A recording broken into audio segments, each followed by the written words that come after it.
Welcome to the Polymer Week podcast. My name is Lucy and today I'm happy to present to you Cindy Lietz. Cindy is an accomplished polymer clay artist, a teacher, constant experimenter, a successful businesswoman and, above all, a constant source of inspiration for the international polymer clay community.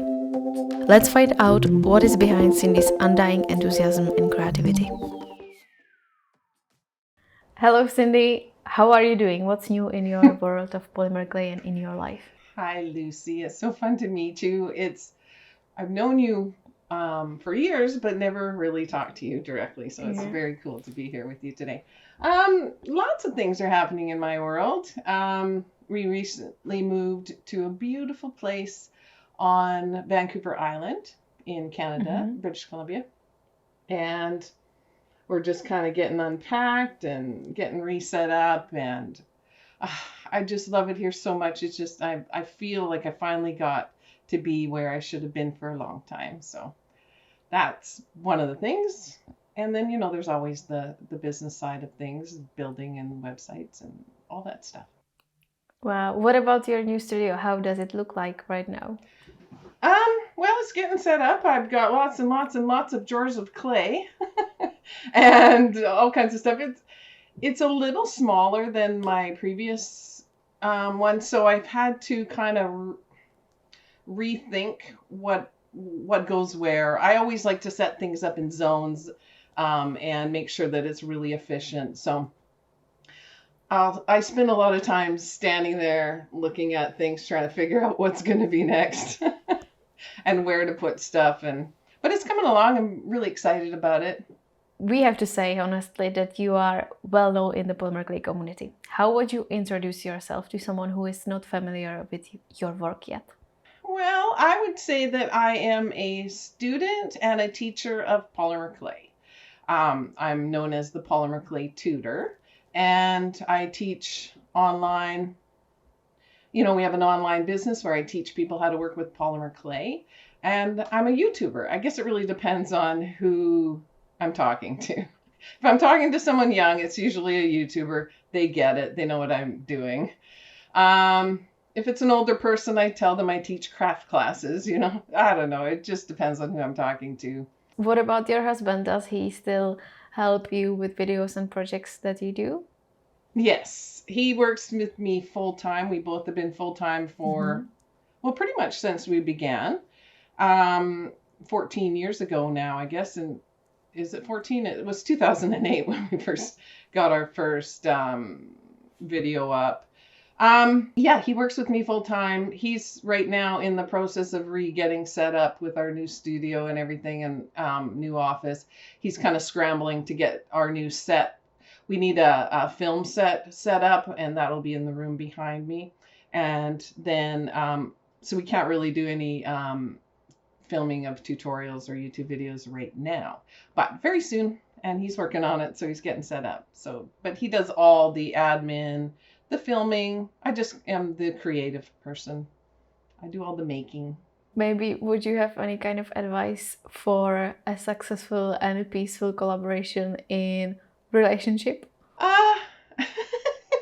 Well, obviously we know how to work together because we wouldn't be working together for so long without being able to do that. We had businesses before, starting with the polymer clay tutor. We actually were trout farmers. So trout farming is more his thing, and I was more, support. I think when you're working with someone else, you have to figure out what your roles are. And then you have to figure out where your strengths are and make sure that people are kind of staying in their lane. And then you're allowed the freedom of the other person to do their part of the business how they would like to do it. And then you can work together quite well that way. And I'm the creative. I think completely out of the box, and he thinks very in the box.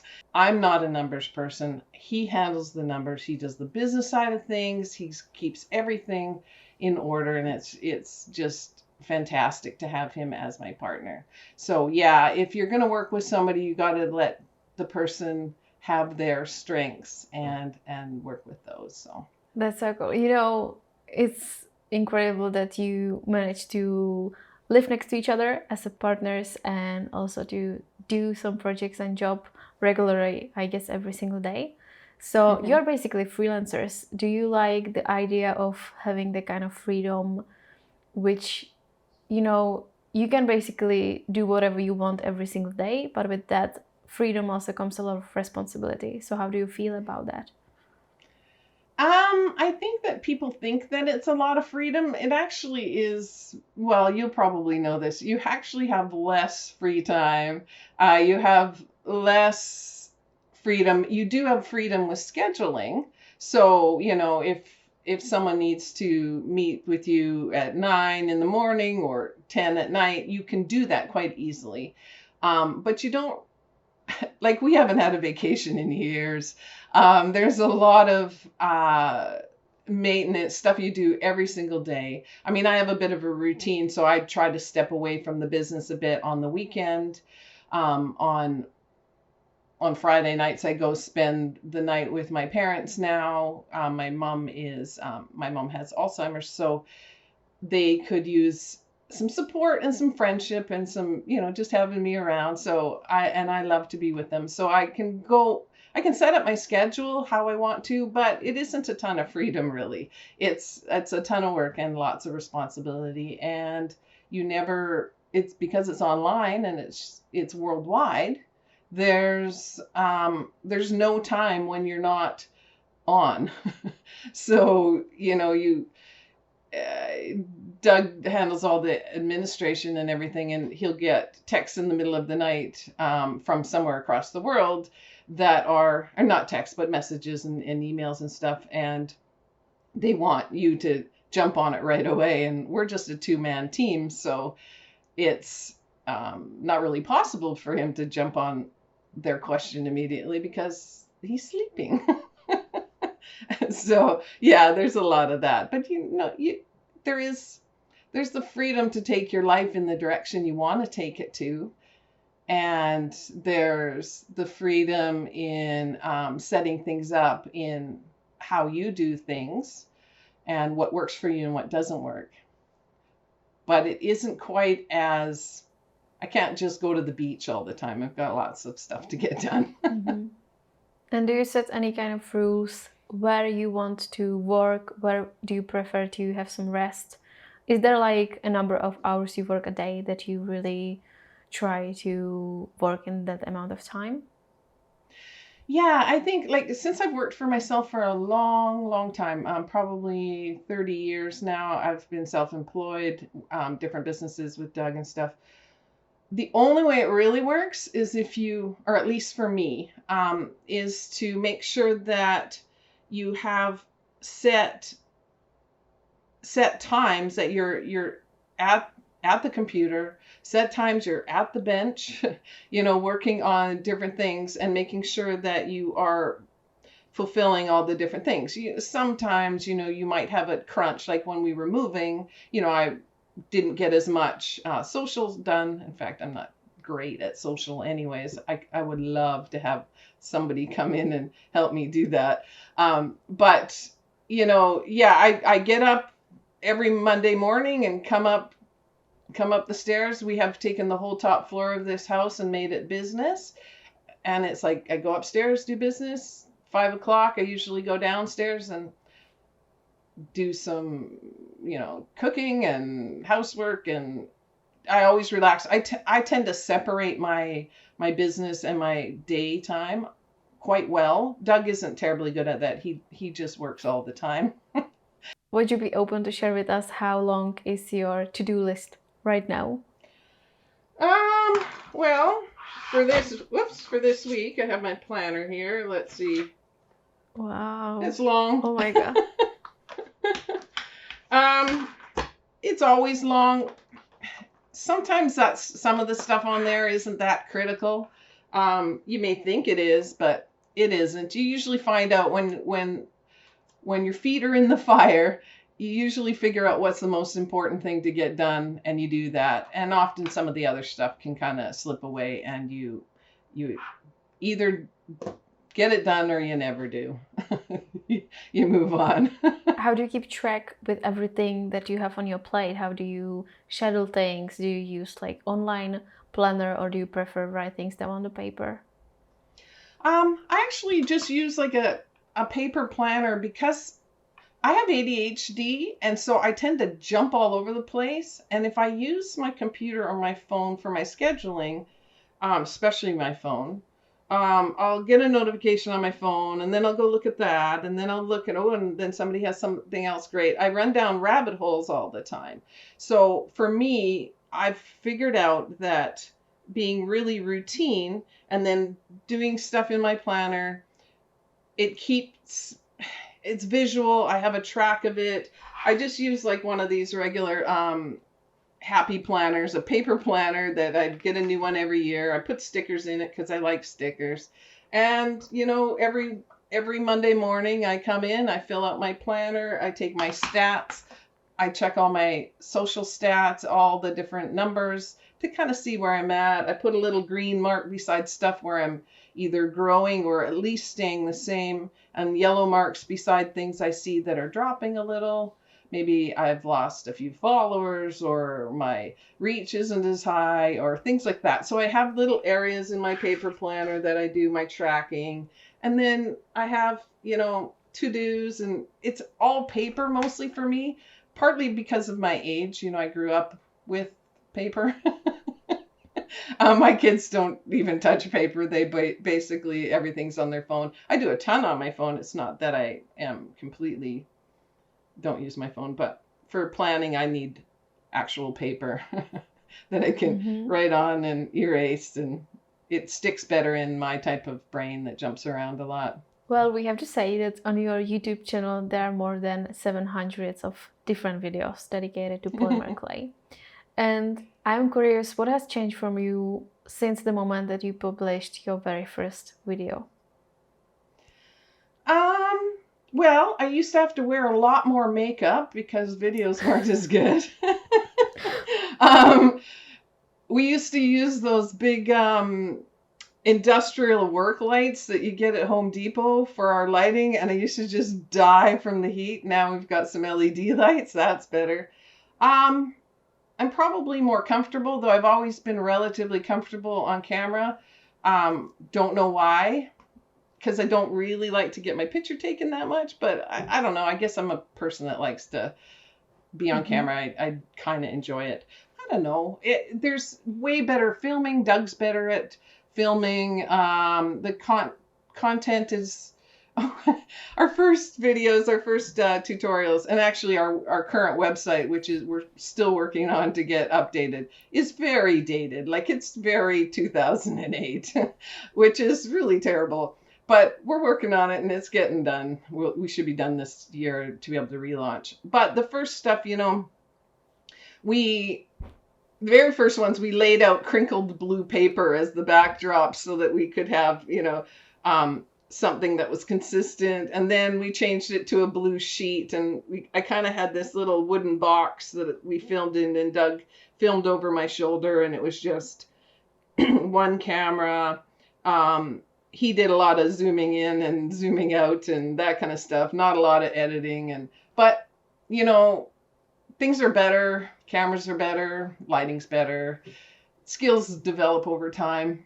And it's kind of cute to see the first stuff. But I'm pretty much the same person. Like, I really haven't changed that much. I make just about as many mistakes, forget just about as many things still, even though I've done looks like I've done about 5,000 videos. So when you include all of the behind the scenes stuff we put in our website, and the weekly live Q&A that we do on Facebook, and all these other little videos, it's been actually 5,000. We counted them recently, and it's nuts. That's incredible. Wow. What about the audience? Like, is it different than the first time you started? Yeah, actually a little. There's much more younger guys in there. There's not a ton of them, but there's more than there were at the beginning. So at the beginning, it was just older ladies in their 50s to 60s. We actually had quite a few older women in our group. And, it's because, I'm a middle-aged woman. That makes sense that my followers would be women. And also, too, that they were, I was making beads, and they were the kind of people that weren't necessarily working. They were retired and that kind of thing. But I'm seeing a lot younger people come in, a lot more younger people, and a lot more young guys come in. So on YouTube, we have probably about 25% male, which is fairly high for my niche as far as the other people I've talked to.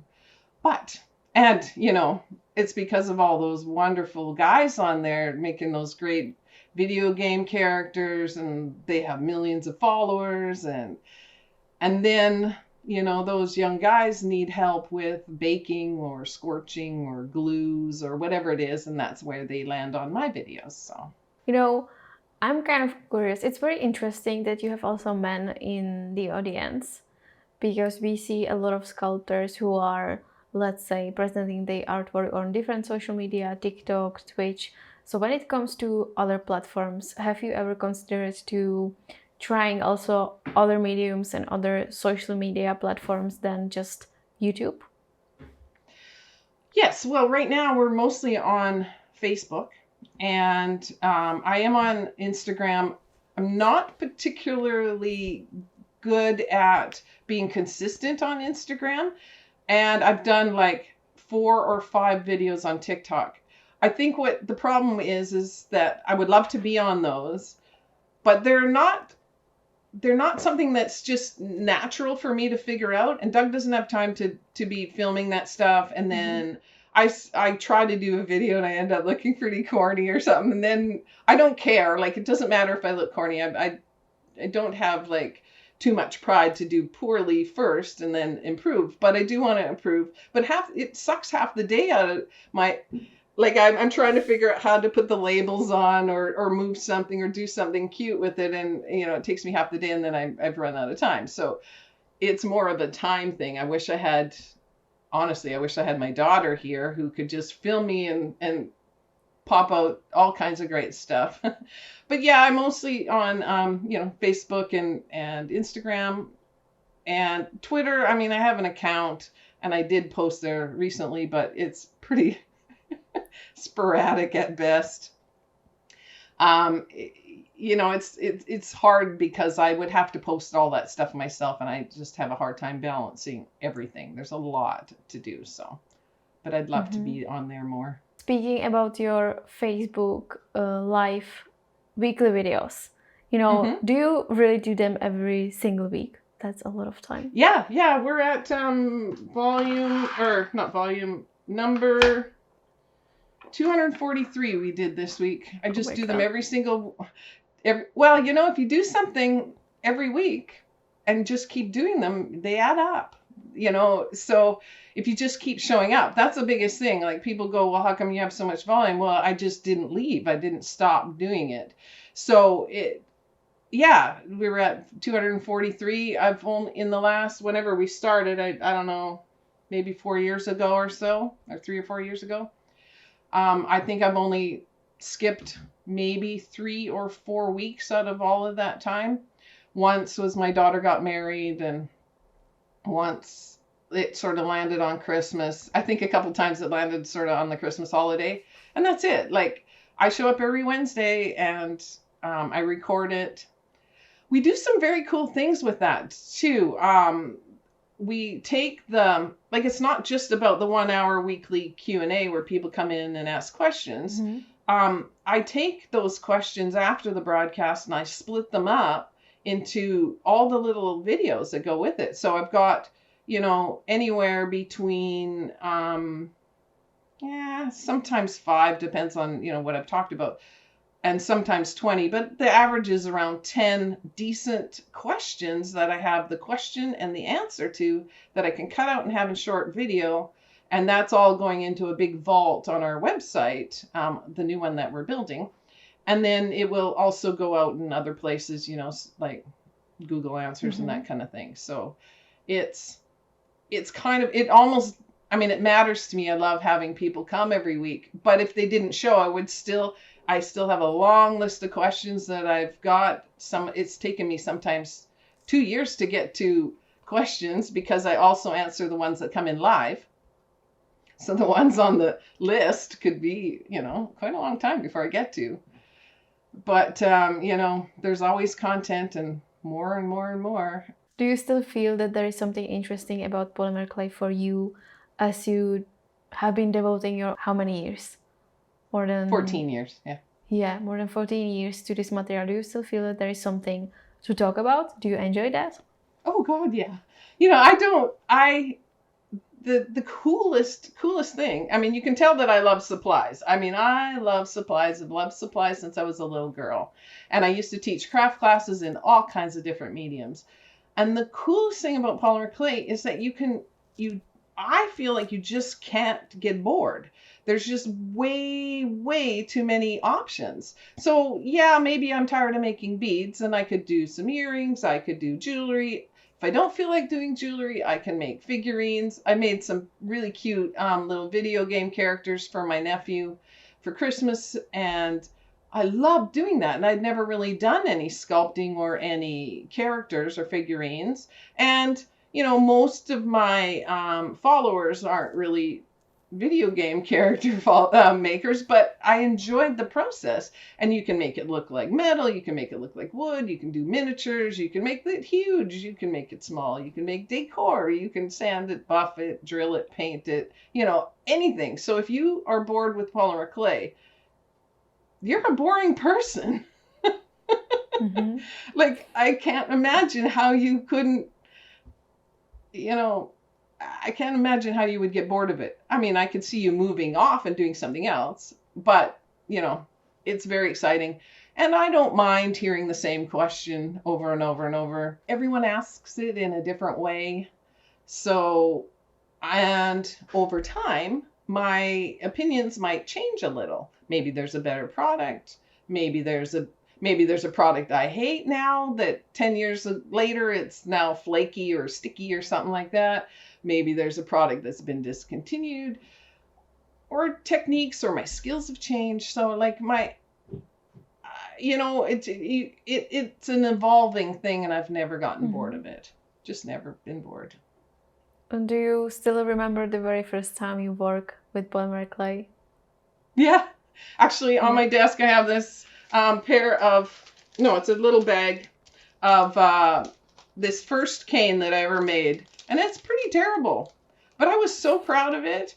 It was this little cane. You probably won't be able to see it, but it's tiny little, all wonky. The colors are bad. I think I made it with Sculpey 3. So, of course, some of the beads broke. But, I had seen Donna Cato on the Carol Duvall show, which was an American craft show years ago. And I couldn't believe she could do that with the clay. I had some Fimo in the house, and I thought, I used to play with that. I made some really terrible earrings in the 80s that were just massive. And mind you, they're massive again, which is quite fun, but they were terrible. But I loved it, and I played with it, and I thought I ended up using these beads for part of the kit when I was teaching. I used to teach craft classes, and I just put those beads in one of the kits for the class that I was teaching. And, I don't know, like, I've improved. Obviously, I wouldn't make those beads anymore, but I don't think, you change and you grow and you get better and you keep stretching, and you can't be embarrassed by where you started, is what I think. So I'm still kind of proud of these wonky little beads, because they were what made me excited about polymer clay. So, I'm curious because I feel always that I'm sort of, not now, but I used to be the youngest one in the polymer clay community, and I'm kind of interested in the history of polymer clay. So I have to ask you, what was the polymer clay community look like around the time that you started, and what's different now? To be honest, like, I've always kind of just done my own thing. I was a craft teacher here, and so I just started doing that. Doug wanted to do it online because he was changing work, and we did it. I just kind of did my own thing, and I wasn't even really that aware of, other than seeing Donna Cato on the TV. I didn't really know anybody else. Like, I wasn't part of any guild. I wasn't part of, there was some groups of people doing stuff, and I was never really part of them. I don't think they really got me. I don't think they really understood me. Wasn't really part of that. So I've kind of always just been this lone wolf kind of doing my own thing. It's only been probably the last couple of years that I've started to kind of connect with people better, knowing that that's more important. Like, just doing things on your own is nice and everything, but there's a big, huge community. And so I've gotten to know people like you and Ginger and, lots of other people out there. Different companies send me things. I get to know people through Instagram because some new creator will have designed some cutters that they want me to share with everybody and things like that. So I'm starting to make some friends, but I've kind of just done things on my own pretty much the whole time. Every once in a while I would, talk to people, but I haven't really been traveling. I haven't been out there connecting, but I am starting to do that now. So. And when did you realize that from something that you love, you can actually create a business to make a living? Oh, right at the beginning. Like, we started before I was even really very good at Polymer Clay. I knew I was a really good teacher because of my all the craft classes that I'd been teaching. So I used to teach at night school, like a continuing education system, and I had all kinds of different crafts that I did. I made handmade paper. We did painted on wine glasses. We did punch tin. We did, paper folding and mosaic work and all kinds of whatever craft was popular. I would figure out how to do it, and then I would teach it. So always something is a business to me. Doug and I have always had businesses. My dad was an inventor. He was a commercial fisherman, and he invented his own fishing lure. And when I was a kid, I spent years painting fishing lures with alcohol ink pens. And then he would dip them in lacquer and sell them, and we'd bag them up. And so I've always understood the small home-based business. And Doug's always done something. When he was a teenager, he sold lollipops to kids. He'd buy the big bulk ones and then sell them to kids on the playground. It's just, everything has always been a business to me. Whether or not it would make money, that was different. You kind of get a feel for what you think might work. We've had several businesses where, the idea was really cool, but the market really wasn't ready for it. And so we had to kind of abandon it. But we knew that beads, that's kind of why we started as beadsandbeading.com, is we knew that beads had been around for thousands of years. That's probably not going to be a trend that will go away, and that we could always do something with it. And we knew it was about that online kind of was going to be the thing, and that it was a lot easier to teach one class in my house one time and film it and then keep selling it over and over than to pack all my stuff up and go to some night school, an hour away, and set up and teach for 20 people and then pack it up and clean up and get prepped for the next week.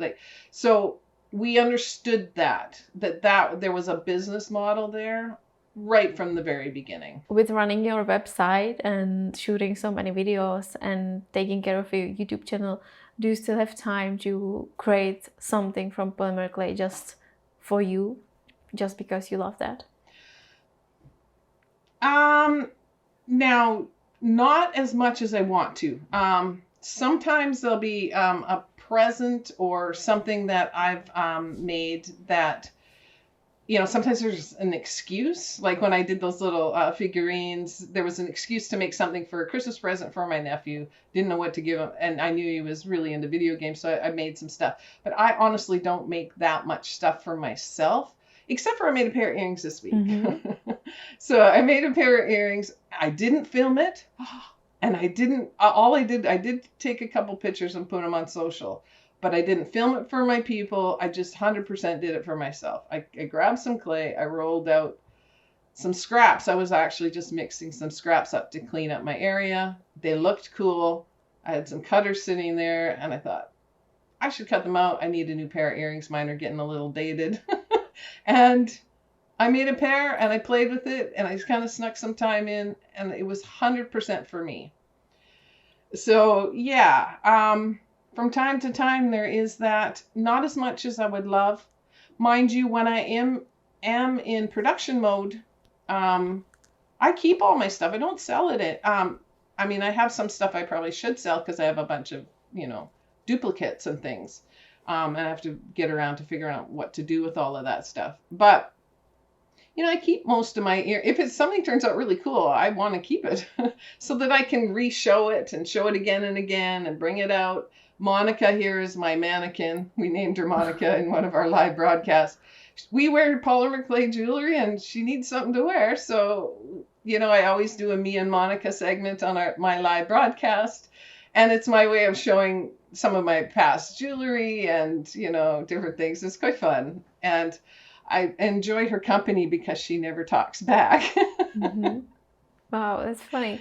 Maybe perhaps in the future, do you plan to step out of your online bubble, if I may name that in this way, and maybe consider teaching live classes and meet people on events and so on? Yeah, there's two things I want to do. One thing is we now move to this beautiful place on the water. Like it's a little cottage on the water in the forest. And it's so beautiful in this area. Like, so I want to do retreats. That's been a dream of mine for a long time, to do a high-end retreat where it's, you get to go out into nature and collect things and come back and be inspired, mix colors, use all of the cool equipment I have. I have so much cool supplies and tools and things because companies send me product all the time, you included. I've got, Lucy Clay slicers and machines and all kinds of stuff. And a lot of times people would just die for the opportunity to get to try all of these things before they buy them. So I want to do a 3-day retreat kind of thing. Not this year. We have too much on our plate, but soon, in the next year or two, I want to do 1 or 2 retreats a year and really make it something super special where you're here morning, noon, and night and doing different things. You can go out to the beach, to the forest, and also, wow, sit by the campfire and all that kind of cool stuff. So, yeah, and that is what I'm really hoping to do at some point. And then the other thing I would really love to do is to start going to events. Now that the world is opening up to a certain extent, I've always wanted to go to the Craft and Hobby Show. They call it Creativation now.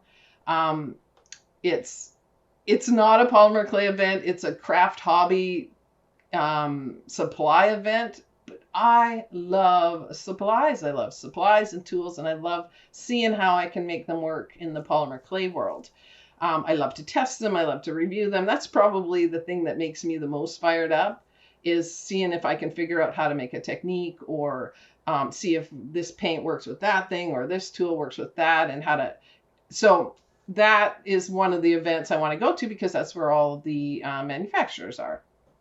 So I'd get to see them in person instead of only doing DMs and stuff like that. And then probably some events. I'm not allowed to teach in the US. The US won't allow Canadians to teach there. They have kind of an exclusive thing. I don't know about Europe. We haven't worked that out yet. Well, how is it possible that you cannot teach there? Like, they prefer... To be honest, I don't know how anyone that's out of the country is doing it, because they're very exclusive. They won't, you can't do it usually legally anyways. So that's crazy. So I can't go down there. I can go down there and visit an event, but I can't be a teacher. I can't get paid for it. because I'm technically taking a job away from an American, and that's kind of how that works there. They can come teach here. Canadians don't have the same rule. Well, partly because we're a smaller country too. We most likely want to bring in experts. And I think it's a good idea to bring experts in from other parts of the world because you get different points of view. But that's, the way it works down there. They want to see if they can have an American first. You can sometimes get permits, but it can be very expensive. It can cost you like $5,000 to get the paperwork and everything. And so it has to be really worth it. So that's why I haven't taught down there. But years ago, we did some road trips where we had an RV and we drove around the country, and we had meetups and stuff. That was really fun. Yeah, that's what I wanted to ask. If you plan to connect the traveling and your hobbies and passion with Polymer Clay together, because that's a way how to enjoy both and, meet some new people. It's what I would love to do. We've got to fit it in. And you always have to kind of balance things between what, you can't just drop the ball in other areas. And because there is only 2 of us right now, if we had more support, which hopefully when we do a relaunch, we can afford to have more support, then, maybe more traveling will be in the mix. But road trips work out okay because you can use Wi-Fi and still do live broadcasts and filming and stay in, but yeah, we'll have to see. But that's something I'd love to do because I'd love to meet you in person. Yeah, I would love to meet you as well. It's so cool. And, I'm so, I really thought that we already met, and you are so familiar to me following your videos and watching those live videos on Facebook as well. So it's very nice, and I appreciate that you found the time to be on the podcast today. And, I have to ask, and it's still in my mind, if you would be open to share what's your best and what is your worst moment that happened when doing a broadcast? The best. I don't know. Well, this is pretty cool. Being here is cool. Best moments, usually the latest thing is the best unless it didn't work out.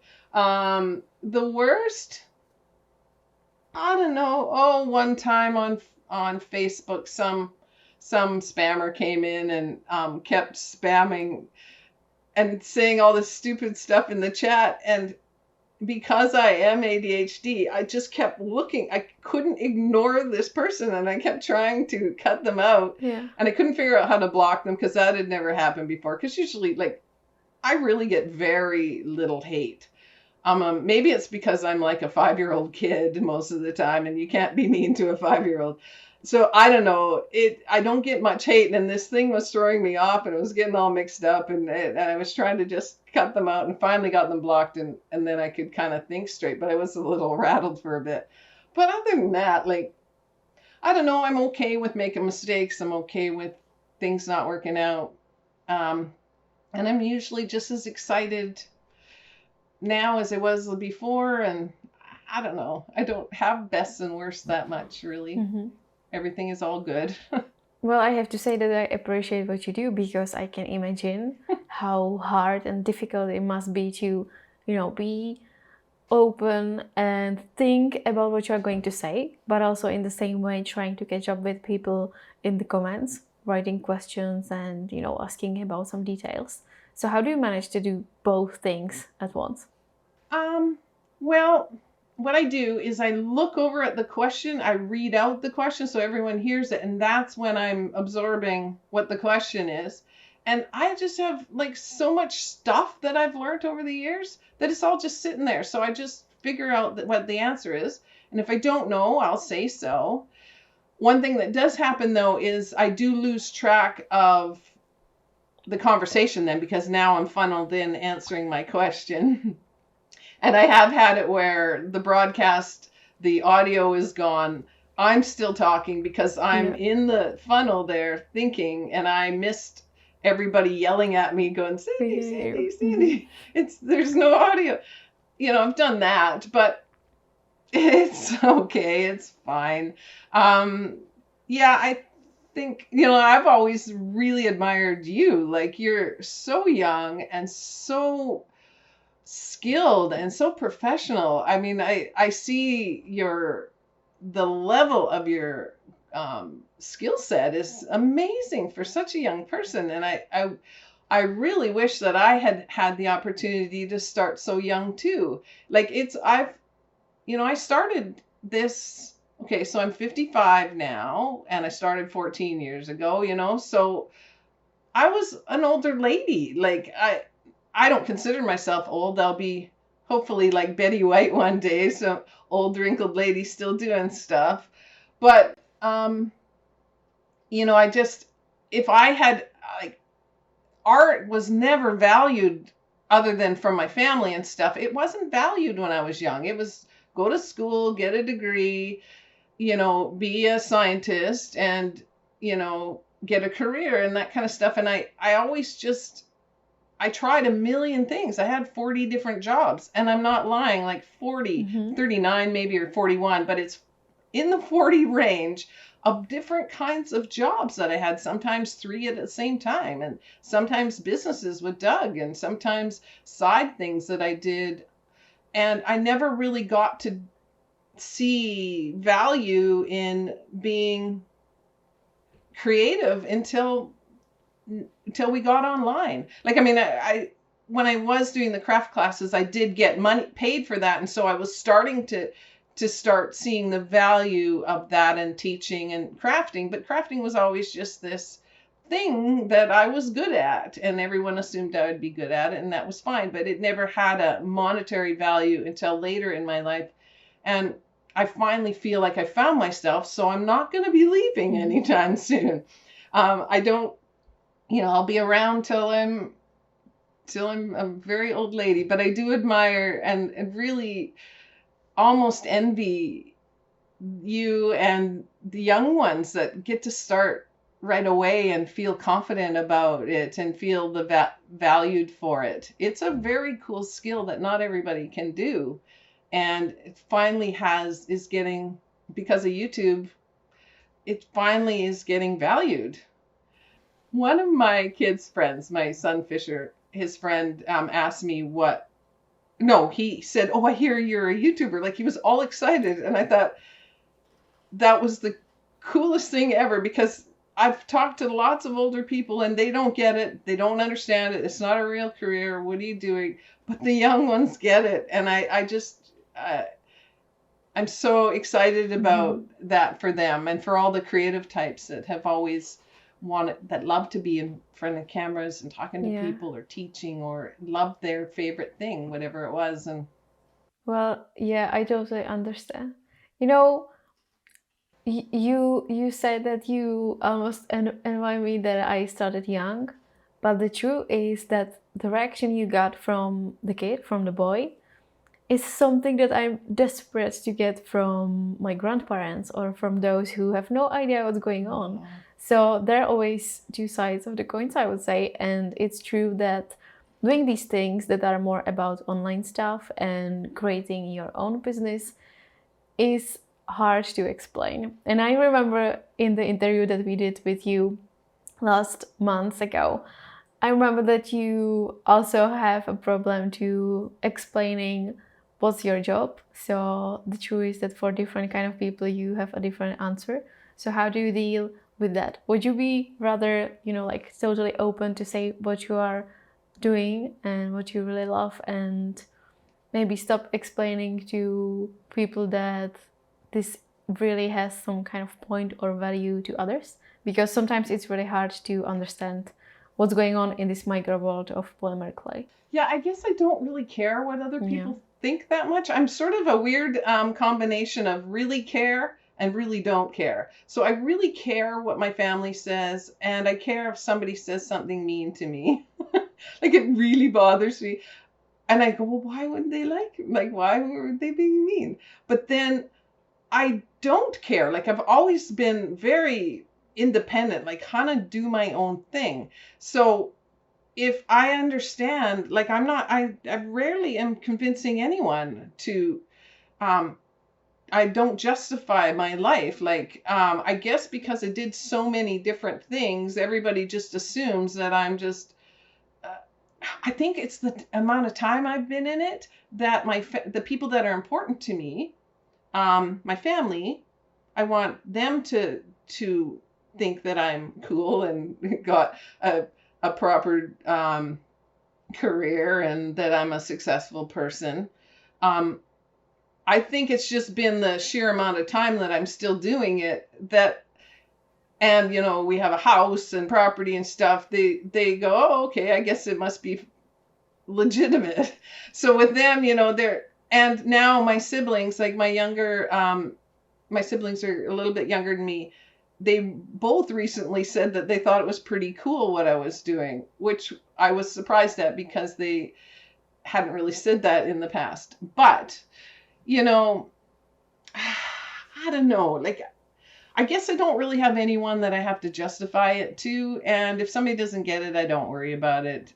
They just think I'm a weird artsy type anyway. So it doesn't really matter. But yeah, it's a strange career. And maybe at your age, when you're trying to make a life for yourself, though, you've accomplished so much in such a young amount of time. Like, I don't even know what I was doing at your age. Probably, well, I was married and I had a fish farm, so maybe that was probably feeding fish or something. But, maybe you have had to feel like you've had to, explain your career, but Yeah. I don't know. I've never really had to, so I think I the don't really saddest care. thing in society itself is that it has a value if they are money and if they are things at some point. I'm not saying that everyone is thinking in this way, but a lot of people do. So I think that, as you say, that when you get a property or when things around you are working, then it's considered that you are successful and that what you do has some kind of value. But to me, it's always been like, do you love your job? Is it something that you would love to do on Sunday, on the weekend? So do you feel that you found the job of your life after those 40 jobs you had before? Oh, yeah, for sure. I mean, yes, except for the part when I have to work on spreadsheets to get the keywords into my website. Like, I hate doing that. That is awful. And working on our website. But my favorite thing, I mean, to get to talk to you and that gets to be my job, like, that's about as cool as it gets. Yeah. For somebody to send me product and I get to open it like it's Christmas all the time. Like, and I look at the stuff and I think, oh, I get to figure out something to make with it. Like, I mean, that's a way better job for me. It suits me. It suits the way my brain works. It suits my experience. It suits everything. Like, finally, I get to have a real career. I've done so many other jobs for other people that were, I was always a super hard worker, but, I did fish farming and I worked at restaurants and I worked at a tanning salon and a video store and I did paperwork for a temporary company and I worked at a truck stop and I worked at a mental care home. I did that for quite a few years. That was one thing that made me who I am. And actually, all of those previous jobs made me who I am today. They've made me more open. They've made me more grateful. They've made me more, I've had so many different things that I've done that I have more skills that I know how to do with my hands. I used to butterfly. It's called butterflying when you remove all of the bones from a trout, but leave all the rest of the fish looking the way it is. Well, I could do that in, I believe it was like 15 seconds. I could butterfly a trout. Well, that's going to give you some skills with your hands, and there's management and all that kind of stuff. So I can't regret it. I just kind of wish I got to start earlier. But, I don't know. For me, this is ideal. I'll be doing something along this lines for the rest of my life. And I can't see retiring other than maybe slowing down and definitely getting more help. I really can't stand any of the admin stuff. Like, this is just, Yeah, hate it. that's what I wanted to ask. Where do you see yourself and your projects in next years? This year I want Doug and I to get our business relaunched, because having a 2008 website is just bad. Like, you can't have that anymore. It's broken. You can't buy stuff easily. We'll have a new store, a new website. We're relaunching. We've got a little bit different business model. Similar. It'll be all me all the time, all this stuff. So there's lots, that'll be the same, but there's tons of content, super searchable products or content, so that you can easily find anything. So that's fantastic. So that coming up will, I don't even want to say timelines anymore, because it took way longer than we expected. And we still keep running across something else that has to get done. But so in this next year, we're going to get relaunched, hopefully by the fall. We'll be back on YouTube doing consistent videos in there, and we'll have another 1,000 in there before you know it. And then once that whole ball is rolling again, and back to, we've got our whole system figured out, hopefully we'll have another staff member or a few, whether they're virtual, probably virtual, because we're way out here. There's not going to be a single person. There's only 100 houses on this one section. Like, this is like, we're way out here. And then I want to start doing the retreats and getting back out there. And 10 years, who knows? But it's all still probably going to be all Polymer Clay. Maybe bringing more people into the mix. I don't know. We'll see. But I can't see changing. I could see the actual tutorials and the color recipes and that kind of stuff shifting a little as products change and trends change. I mean, earrings may come and go. They'll probably change their style here pretty quick. And who knows what I'll be doing next, but it'll be Polymer Clay based and knowledge based and supply based. Wow. I love supplies, Cool. like I've mentioned before. So there'll always be new supplies, always be new tools, always be new things to figure out. The best way to use it, whether it works or not. Do you have any advice or something you would like to share as the last thing in this podcast with our listeners? I would like to see people to be more authentic, like to just be themselves. It's so much easier to be yourself than it is to try to be somebody else. So, and like, a lot of people think that what they are is not good enough, but there's always somebody that will resonate with you. Not every gallery, highly trained artist is going to look at me and say, yeah, no, that's who I'd like to be, because I'm kind of goofy. I say things kind of stumble along. So like, not every single person is going to be able to relate to me. Some people won't like my voice. Somebody didn't like that I breathed in too much. I was hoping to continue to breathe because, that keeps me alive.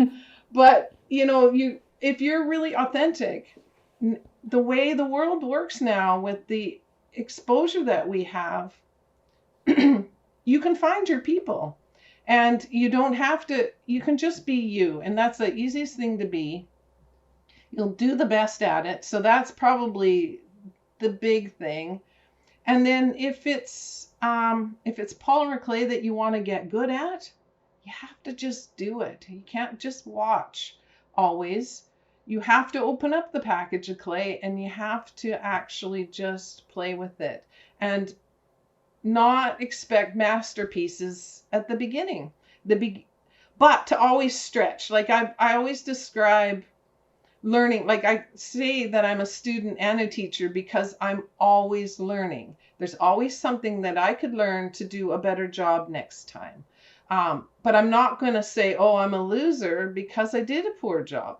I just hadn't done that yet. So that isn't a skill. Like, I'm not a very good brain surgeon. Well, because I haven't done any brain surgery, I haven't done any study. Like, I'm going to be a really terrible brain surgeon. But I'm really great with supplies. I I get them. I've been using them since I was a little kid. I love supplies and tools. So no matter what I do, I'm going to bring that skill with me. And you, as a person learning polymer clay, you can't be down on yourself for not being good yet, but you can't just stay where you are either. You always have to stretch. So I kind of think of it as like a ladder that you're climbing, and you have to stretch to reach the next rung. And you have to stretch. You have to get your whole body in there, and you get your whole body in and stretch to get it, and then pull yourself up. If it's always just a really easy climb, then you never get that joy, because all the really great stuff is on that next level. Like the only time you feel really proud of yourself or really excited about something is when you have done the hard thing that you weren't sure you could do, but you thought maybe you could do it and you did it. So like just staying stuck at one level is not very good. Being hard on yourself isn't good. Not allowing for mistakes is not good. So just do what you can do. Keep practicing. Keep trying. Do something a little harder next time. Be objective. Go back and look at your stuff and say, yeah, that, what I made here is pretty cool. Like those really weird little things I made. Well, the colors were kind of neat, but the other part got blended, or the lines weren't that straight. So maybe next time when I go to do it, maybe I won't twist the cane so hard and it won't be so wonky. Or maybe if I use a better brand of clay, maybe it's going to come out a little nicer. So like there's just knowledge, constantly being a student, constantly trying to stretch and just be a little bit better next time. And then don't be hard on yourself for your stuff that you are where you're at. Yeah, thank you. That's a So it's powerful all message. good. Thank you so much for being a part of today's episode. I appreciate that you found the time to connect with me online from a different part of the world. And I'm very happy that we can share with our listeners and followers your story. And would you mind to say where people can find you on social media and internet? Yes, we're in a bunch of different places. Now, keep in mind that our website is old, so it will change soon, but we are at polymerclaytutor.com. That is where our blog and website is. Do a weekly live Q&A broadcast every week on Wednesday, 12 noon Pacific time. And that is if you go to facebook.com/Polymer Clay. We were lucky enough to get just Polymer Clay as our thing there, our tag or whatever you call it. So we're Polymer Clay on Facebook. We're also Polymer Clay Tutor on Instagram. We're Polymer Clay Tips on Twitter, and Polymer Clay Tutor on TikTok. And hopefully you'll see more content coming in from us. But those are all the places we'll be. So if you Google Polymer Clay Tutor, you're going to find us. We're all over the place. Thank you so much. Have a beautiful day full of creativity and polymer clay. Thank you. Thank you, Lucy. I love talking to you.